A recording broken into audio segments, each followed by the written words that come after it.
is Dalton's partial pressure law. We'll just derive it and then I will explain the law. ठीक है, क्या कहता है? Let us suppose let P1, P2, P3, P4 dash dash dash या Pn are pressures. They are pressures exerted by gases, ठीक है, individually. चलिए बेटा इस चीज को समझिए कि क्या है कि मेरे पास बहुत सारे गैसेस हैं, बहुत सारे गैसेस. लेट अस से आई हैव गैस नंबर 1. इसका जो प्रेशर है P1 है अलग से, है ना, पार्शियल प्रेशर. इस तरह से मेरे पास है गैस नंबर 2, इसका प्रेशर P2 है. आई हैव गैस 3, इसका प्रेशर P3 है dash dash. I have gas N, इसका प्रेशर क्या है Pn. These are partial pressures. Partial मतलब इंडिविजुअल लेवल पर. अगर आप इसको एक कंटेनर के अंदर बंद कर दोगे गैस नंबर 1 को तो कितना प्रेशर एक्सर्ट करेगा P1. गैस 2 को अलग से एक कंटेनर में बंद कर दोगे तो कितना प्रेशर एक्सर्ट करेगा P2 प्रेशर एक्सर्ट करेगा. ठीक है. Let us suppose N1 is the number of molecules in first gas, N2 is number of molecules in second gas, N3 is number of molecules in third gas. इस तरह से N times N is the pressure of the number of molecules in last gas. ठीक है. Average velocity in first gas is V1 bar square, second is V2 bar square, third is V3 bar square, dash up to it is Vn bar square. चलिए ठीक है. लेकिन यहाँ पे क्या condition है? These gases have no chemical affinity. They have no chemical affinity. Chemical affinity होने का मतलब क्या है? They do not react with each other. They are not combined with each other. They are chemically different. They will not react. Either they are chemically inert. हम कह सकते हैं इस तरह से they are chemically inert. मतलब अगर इनको हम एक कंटेनर में एक साथ बंद भी कर दें तो इनके बीच में कोई बॉन्ड वगैरह कोई ऐसा कुछ होगा नहीं. ठीक है. They will same remain. मतलब अलग अलग फिर भी रहेंगे. ठीक है. अब क्या करते हैं? अब इन सारी गैसेस को एक ही कंटेनर के अंदर आप पुट कर दो. सारी गैसेस को एक ही कंटेनर के अंदर भर दो. You have to find the total pressure of the gas. ठीक है. अब सारे गैसेस को एक कंटेनर में बंद कर दो तो बताओ कितना प्रेशर हो जाएगा टोटल. ठीक है. चलिए बेटा ठीक है, देखते हैं इस तरह से. For gas first, gas number 1 के लिए मुझे बता सकता है काइनेटिक थ्योरी से क्या आएगा pressure? It is 1/3 m1 n1/v into V1 bar square. ठीक है. फॉर गैस सेकंड बताओ. P2 is 1/3 m2 n2/v into V2 bar square. Volume is same, volume आपका सेम है. ठीक है. सिमिलरली हाँ for gas 3 what will B pressure? 1/3 V into V3 bar.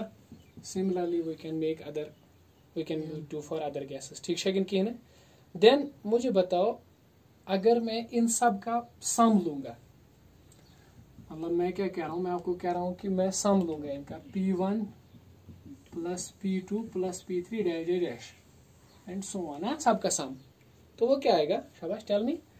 It will be 1/3 m1 V1 bar square by V plus shabash this will be 1/3 m2 n2 V2 bar square by V plus okay let me write it one and so on. Now you know the higher terms. What will be those? So you can say it is P1 plus P2 plus P3 plus dash dash. Now tell me क्या निकलेगा common? 1/3 और V. ठीक है. चलिए I don't think there is a need to take something common. Okay let's take. कोई issue नहीं है, ले सकते हैं. तो चलिए m1 V1 bar square plus m2 V2 m2 n2 V2 bar square plus dash dash dash. Okay ठीक है. Higher terms are there. ठीक. Now as per kinetic theory of gases, what will be the kinetic energy of first gas? What will be the kinetic energy of second gas? V2 bar square. ठीक है. What will be the kinetic energy of third gas? और मैं कह रहा हूं ये सारे बराबर होंगे. अब पूछोगे सर कैसे? क्योंकि जब आप सारे गैसेस को एक ही कंटेनर में रखोगे, टेम्परेचर तो सबके लिए सेम ही होगा ना. All of the gases will experience same temperature. So if they are experiencing the same temperature, these quantities will not change. Their kinetic energy will not change. सबके पास एक ही same kinetic energy होगी, और वो क्या होगी? 3/2 kT होगी कि नहीं? है ना. ठीक, सबके पास होगी 3/2 kT. तो what you can say, you can 1/2 आप कॉमन ले सकते हो, है ना. तो 1/2 को कॉमन लो और यहाँ के जो 2 है उसके साथ कैंसिल कर लो. तो what will be the result? शाबाश. The result will be m1 v1 bar square is equal to m2 is equal to m3 is equal to dash up to 3 kT. यहाँ पे मैं लिखना भूल गया. It is and so on last पे is equal to 3/2 kT. right? तो शाबाश. मुझे बताइए अब क्या होगा. अब आपको इसको इक्वेशन में वापस डाल दो जहाँ पे आपने इसको ज़रूरत थी. इसकी कहाँ पे थी? इस वाली इक्वेशन में. आप इसको वापस प्लॉट कर दो. सॉरी, इस वाली इक्वेशन में. ठीक है, ज़रा प्लॉट करके बताओ मुझे क्या आएगा. You will say it is शाबाश. It will be P1 plus P2 plus P3 plus dash that will be last way. 1/3 V1 को हम कॉमन ले सकते हैं. राइट. तो लेट मी से इट इज यहाँ पे एक चीज और करते हैं. चलो ठीक है, 1/3 V तो कॉमन ही है. ठीक है. अब इस इक्वेशन में देखो, m1 V1 बार के बदले क्या लिखोगे आप? 3 kT. इसके बदले m2 V2 बार के बदले क्या लिखोगे? 3 kT. सब टर्म्स में 3 kT आएगा. तो let me take the 3 kT as common. बचेगा क्या? n1 n2 dash. ठीक है. तो it will be simply, so what will be there? तो इट विल बी 3 और 3 कैंसल. तो let me write kT by v. तो let's assume it n. n1 plus n2 plus n3 sum of the all molecules of gases. Let me write it is small n. ठीक है, I have write it small n. ठीक. अच्छा, मुझे बताइए इस तरह से मैं लिख सकता हूँ P1 plus P2 plus P3 dash. ठीक है. If n is nothing but Avogadro number, n ये लिखा था, है ना, Avogadro number. चलो, अगर n है Avogadro number, तब आप कह सकते हो नंबर ऑफ मॉलिक्यूल्स किसके बराबर होंगे? शाबाश. What will be the total number of molecules? Total number of molecules किसके बराबर होंगे? कितने मोल्स हैं गैसेस के, है ना, और एक एक मोल के अंदर कितने कितने मॉलिक्यूल्स हैं. ठीक है. जरा मुझे बताओ, एक मोल ऑफ गैस के अंदर कितने मॉलिक्यूल्स होते हैं? 6.022 × 10⁻23, है ना. ठीक. Avogadro's number. 2 मोल्स में कितने होंगे? 2 × एवोगाड्रो नंबर. 3 में कितने होंगे? 3 × एवोगाड्रो नंबर. तो n मोल्स में कितने होंगे? कितने मोल्स आपने लिए हैं और Avogadro number. Where mu is number of moles, है ना. लिख सकते हैं ऐसा, इसमें कोई इशू नहीं है. तो अगर इसको वापस सब्स्टिट्यूट कर दें तो it will be what will B it? शाबाश. kT by v अपनी जगह पे रख लो, और n तो उसके बदले आएगा म्यू टाइम्स. शाबाश. It's mu times na. Right.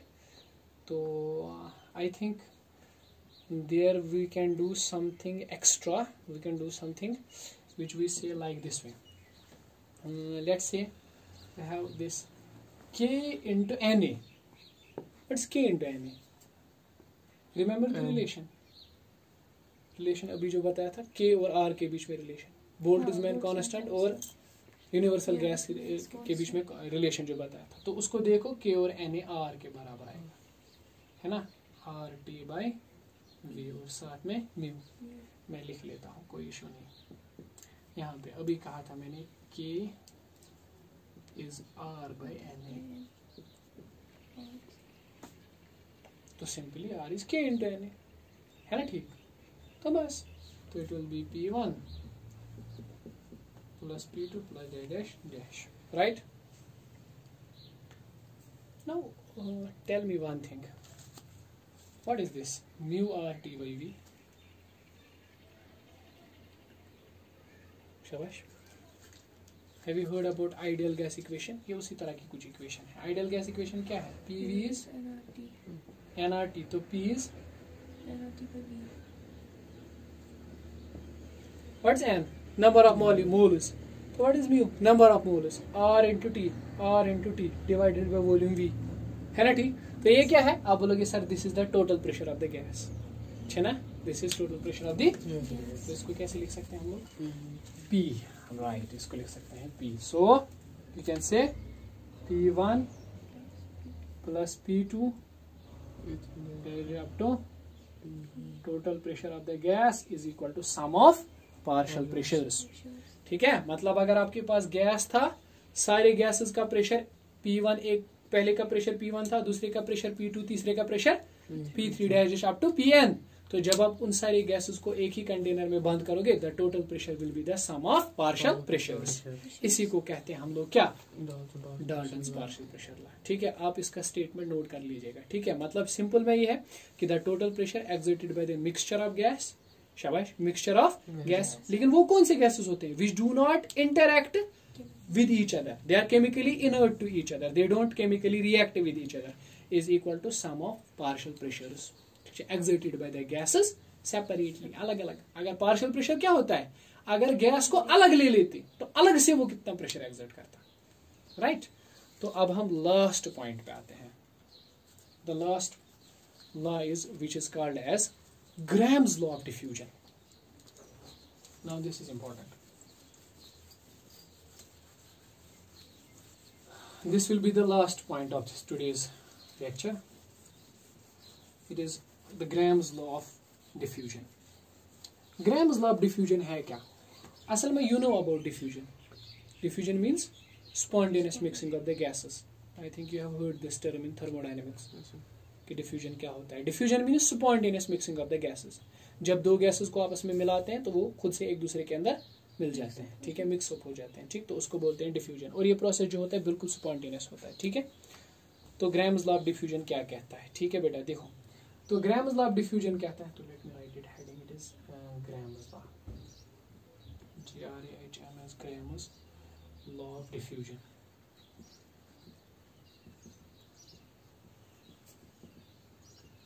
तो ग्राम्स लॉ ऑफ डिफ्यूजन क्या कहता है?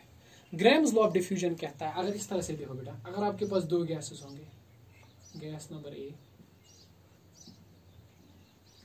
This will be gas number B, ठीक है, दो अलग अलग गैसेस हैं।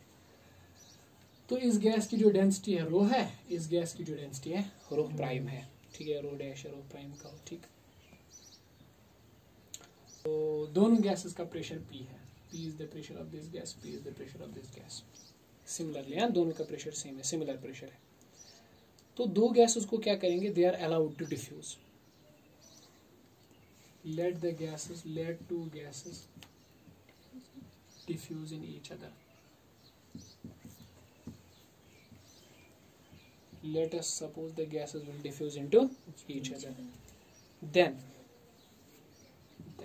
जरा मुझे बताओ, what will be the root mean square velocity for first gas? हाँ, under root 3p by rho. And what will be it for second gas? Dash. Under root of 3p by rho prime. Pressure दोनों का बराबर है ना, density अलग अलग है, rho prime, ठीक है?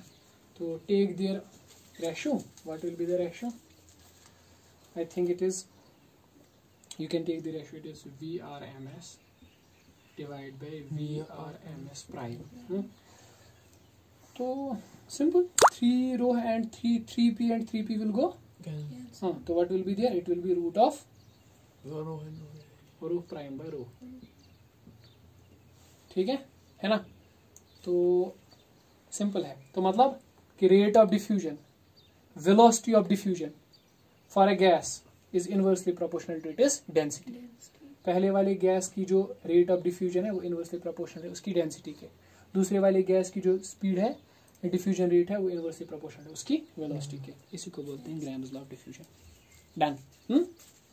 तो चलिए स्टेटमेंट नोट कर लेते हैं बस, ठीक, तो मतलब क्या है कि rate of diffusion of a gas, rate of diffusion of gas is inversely proportional to square root of its density.